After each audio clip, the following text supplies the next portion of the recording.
Yeah. We spoke about pressing temptation. Mark touched on the two decisions. So, am I correct in hearing Ruth is saying, don't press me, don't tempt me to leave, similar to how you go through the trials and the tribulations. Don't push me, is it a physical push? Don't tempt me? Because old jacket, the sweat. That's temptation. It's about don't push me away from you. No, the physical alienation. Death will separate me. Remember, if you're celebrating the time of Shavuot, what was given was a covenant, but that covenant was also what? What type of covenant? The ketubah, the wedding covenant. What separates husband and wife? Death. Mic drop. Yeah, it's like circles, eh? Honor unto death, but here was Messiah, the bride price has been paid, that he redeemed you to the point even past death. Why? Because your inheritance is not here. This is not it, guys. This is the bad stuff. This is the stuff that you kind of just have to remember that there's something better coming. I'm looking forward. Yom Kippur is not a day that I should shudder about if I have Mashiach. It's a day where I know death and sickness and everything that is broken will be destroyed. It is a time I look forward to. But in between here and that indwelling, as much as I'm looking for that over here, from this point until, well, depends if we're going to go rapture-y, but until this point, before you have to answer, that's the time. What's your declaration? What's your oath? Will you make like Ruth? Will you make with God? Will you take hold of the yoke? The yoke being his burden, his light. He will do this with you. He will walk with you. He's going to hold on to you. You just need to show up. Make the decision to be who he has called you to be. Not who you think you are or who they tell you you're not. You are what he says you are. Nothing less, nothing more. And he does not make mistakes. But with that indwelling of that Ruach, like Tam says, he is the one that's going to change you. So in this time, there's preparation going on. We have a commission. God is preparing you for something. How you respond is up to you. But he's either going to sharpen your obedience or he's going to beat it out of you. Your choice. The biggest thing you need to realize is where I'm short, what do I need to do? I need to take that part, recognize that it's broken, and I have to say, Abba, I don't like this response. Here. Fix it. I can't. I've tried. I cannot change me. So what does he give you? He comes to dwell in and inside you so that you can no longer act like you. You can act like him. If you let him. I don't like this response. In this time, there should be at least one or two things that is highlighted in you. How you reacted about a certain thing. He squeezed a toothpaste and bought some gunk. Don't take the gunk and hide it under a cup. Don't blame the gunk on someone else. That's all you do. Take the gunk and go, well, that's what it is. That sin is in me, that fleshliness is in me. The flesh is strong in me. I need you to take that part away. I need you to get rid of this. Because if I do not get rid of this, I'm going to have to stay in the wilderness. Do you want to stay? Or are you going to go?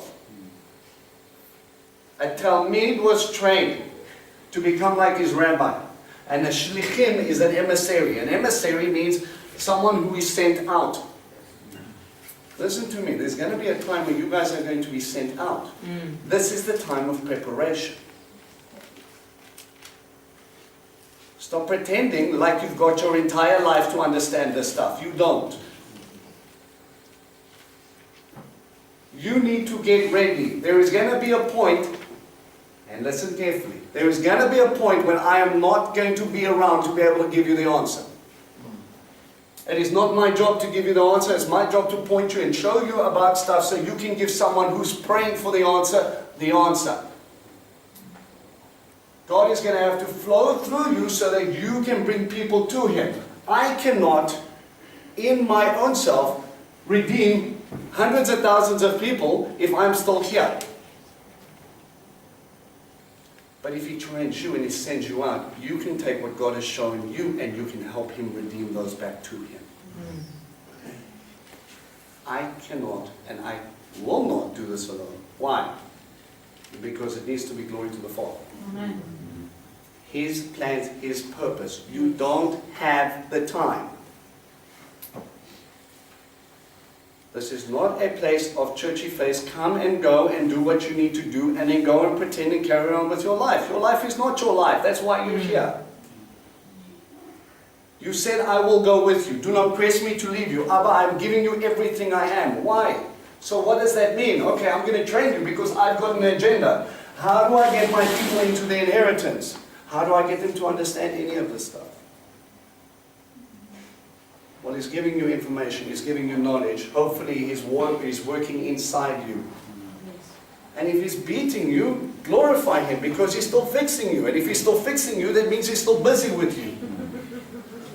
And if He's still busy with you, He's still thinking about you. Exactly. Why would God waste His time? He's investing Himself in you to change you. Why do you need to be changed? Because maybe you're sitting on temple steps and you need to give a testimony so 3,000 people can come in through a movement of God in one 5-minute discussion.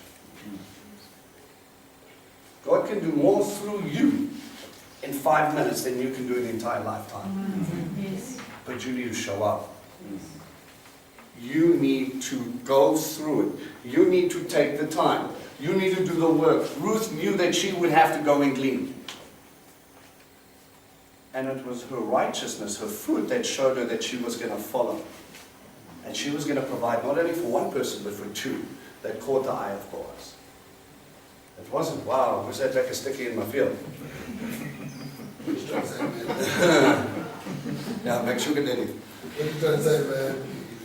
It was, who is that person and why is she gleaning? Who is it for? Kinsman. She's part of Naomi.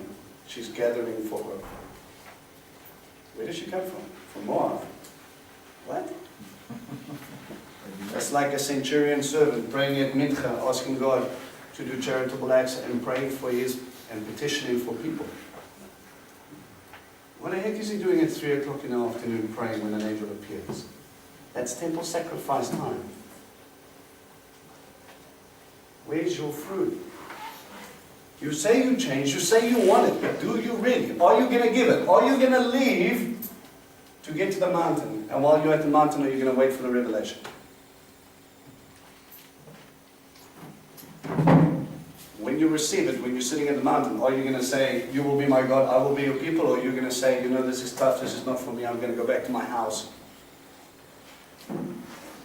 Again, I'm going to bring you back to it.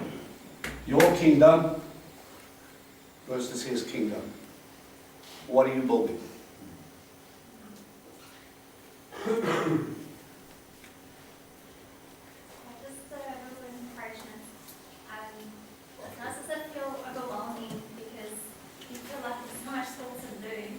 But as you're sharing what you're doing, it's literally you're being trained on the job, and God actually gives you this love for people that come into the system. And He actually establishes that ruach for those steps that you're busy taking. But He's taking them, He's taking them with you, and He's just filling you with strength and love for these people that normally would drive you nuts. He just gives you this other dynamic, and it's so amazing because to be in the one side where you're in the physical, where you're so upset for someone because they just can't see wood for trees, and you're telling them this tree and they keep running into it. And then on the other hand, when God just gives you this compassion and love for them, it's just so strange, and it doesn't make sense because that's not a normal reaction to a person like that. It's like a mom with her child. She normally just smacks the child before the child shocks themselves. And now God's just coming in at a different angle, and why? Instead of reprimanding, He's like love. Let me give you a word of wisdom here, something that I've learned over time. If God's dealing with someone, get out of the way. Yes. You are only prolonging the problem. If you let a child, if you shelter your kid to the point where they cannot discern, I mean, what's right and wrong, when that child gets released or sent out, they will have no clue between, well, let's use a simple example. Messiah prepared his disciples for what they were going to face before they even realized what was going on. Turning water into wine was not just about doing something cool, about remembering a covenant, about a marriage. Yes, it was. But there was also another deity that they were going to come across by the name of Dionysus, who said he was going to turn water into wine once a year. By the way, he also apparently does resurrections. So while you're thinking about it, isn't it the same guy? You say tomato, I say paleo. Paleo, tomato. Today there are two seeds. Both come from Abraham. Both have a special holy day on Friday. Both don't import. You see, there's always going to be a counterfeit. You know what I'm talking about? Right? Islam versus what Torah says. Okay? Both can be very devout. One says, I give my life so you can have life. The other says, I'll take your life so I can have life. Your choice. There's always that counterfeit that's going to be out there. If you do not have the tools to discern, how do I discern anything? It says with the Spirit, but the Spirit gave the Word. If it doesn't line up with this, then we ask the questions. If it does, pay attention. But Abba is dealing with each and every one of you, and the whole point is to get you better. And if people are running, let Him grab them. Because just as we were, and He chased us down to the point where we had to stop running, said it's an amazing thing. You know, the only time you look up is when your bum's on the floor. Sometimes He's going to let your bum hit the floor because you're so busy being about you, so busy getting it your own way, and He's like, I've got a plan for you. Don't you realize there's something much bigger than your promotion, your house, your family, your dog, your kingdom? You are so busy building up your Tower of Babel to glorify you because that's what gives you security. It is the Tower of Babel. It's a monument unto yourself. Or are you busy being about the Father's kingdom? He will use the stuff He's given you. If He's given you a house, give it back to Him and saying, Abba, I have this space. I mean, I'm pointing at someone because I've already told him that as soon as he moves into his house, he's starting another fellowship. Amen. Don't know who, you know. Use it, don't use it. Because he's not getting a house just because he can, because God feels generous. It's part of that. But his response is, thank you, Father, here it is. I don't put a mezuzah on my door to remind me because I think it looks pretty. I put a mezuzah on my door to remind me that this is His. Yeah. And if I stop using it for Him, I promise you it will disappear faster than I can say, Bob. Yep. Guys, this is not about your kingdom. Go where He wants you to go. Do what He needs you to do. But remember, the bricks that are going to be everlasting are the ones sitting next to you. That's what you're building. The rest means nothing. It's all going to disappear. Yeah. Herod the Great built things that we still don't understand how he did it 2,000 years ago. But I promise you, everything about Herod the Great is in ruins now. Yeah. Yeshua, who was a builder, attacked on. Right? He was also a builder. I cannot point to one brick or one stone that he pointed to that is still perfect today. But I can tell you the bricks that he left us changed the world. Amen. What are you going to be? Living stones, or are you going to be Babel builders? Acts 2 is about His kingdom. Acts 2 is about His inheritance. Acts 2 is about His promises. Acts 2 is about His covenant. It's about His seal. It's about the first person. It's about His house. And how He is revealing Himself to you, to the world, through you. You don't have time to muck about. You have got a set time before He sends you out. I'm saying that with confidence. He is going to send you. There is going to be a splitting of this fellowship that will come. Not because we've done bad, but because He needs to send people out. But you need training before you go.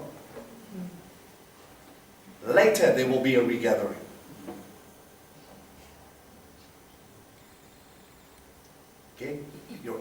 together. You don't have time.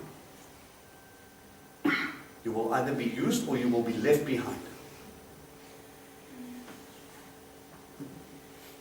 This is not just you sitting here, it is your generation behind you. When God gives you a commission, it is His job to fulfill it, and I'm telling you now, He's getting ready. His inheritance, His people are crying out for truth, and He's preparing you, and you are busy faffing around about stuff that doesn't concern eternity. Shavuot is about time of understanding inheritance, understanding where you're going, why you're going, and who you are choosing. Am I falling in with the servant? Am I taking the word? Am I going to become a light into the world so I can show people who they belong or who they actually belong to? Or am I just going to carry on reflecting Egypt and the gods that I came out of? That's your choice. That's your challenge. But if you look up and you ask God, Abba, I can't fix me, you need to. I promise you He will. Philippians, it talks about, last thing I'm going to say. Don't worry, Shavuot's coming. He talks about that He will fulfill the good work in you. The work that He started. But that only works if you're available to it. Surrender yourself, surrender your sin, surrender your brokenness. Cry out to Him so that He can come and fix you.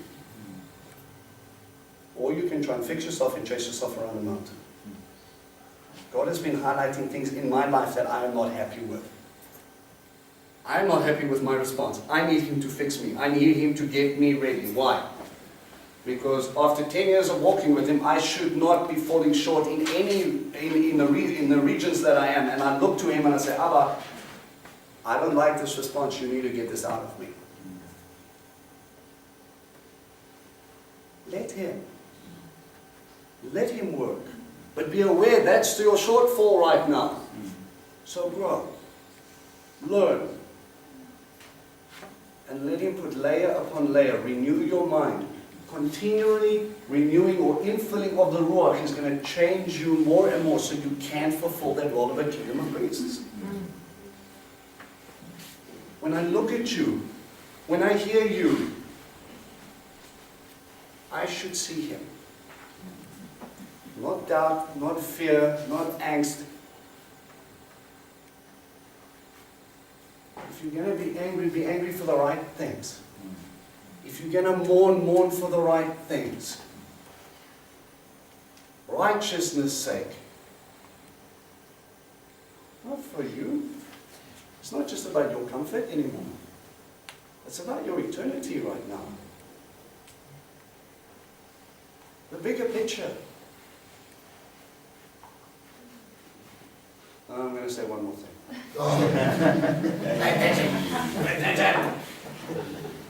I know we're going over time, and I know I'm going to get beaten, but this is important because Mark brought it up. When you look at a garden in Israel, you look at a terrace garden. So basically what it does is it starts off like a hill, and then they're going to establish little plains. So what they do is they dig down. When you get to soil that is full of stones, let me rephrase. When you get to good soil 99% of the time requires work. How many of you have ever had to clear out a patch for veggies in your garden? Right. So what is the first thing you notice? Is you get rid of the weeds and the stones. After you get rid of the stones and the weeds, you dig down to see what's the soil is underneath. And if you don't have nice soil, what do? You go fetch good soil and you pack it on so you have a good solid layer. In Israel, they put limestone at the bottom because they don't want the water to sink down into the hill. They want it to come down, kick off, and then water the guy's hill, the next garden below them. Right? But they're going to pack layer upon layer of good soil, cleaning it out, preparing it, so that when they put the seed in, they're expecting fruit. This process that you're going through now, where God is taking out the weeds, taking out the stone, and establishing Himself in you. And that layer at the bottom is going to allow you, once that living water comes down, it's going to run off and it's going to water someone else.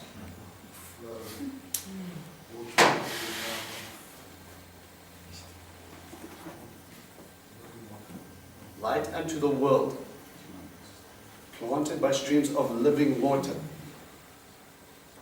Let him pull the stones. Let him prepare the soil. Let him plant the good seed, therefore it will reap fruit. If the word is the seed, if that is life, you will only bring forth life. If your fruit is fraud, there's something wrong with the seed. If there is no fruit, check the weeds, the stones, and the soil. I have to ask the farmer to do that. Let him.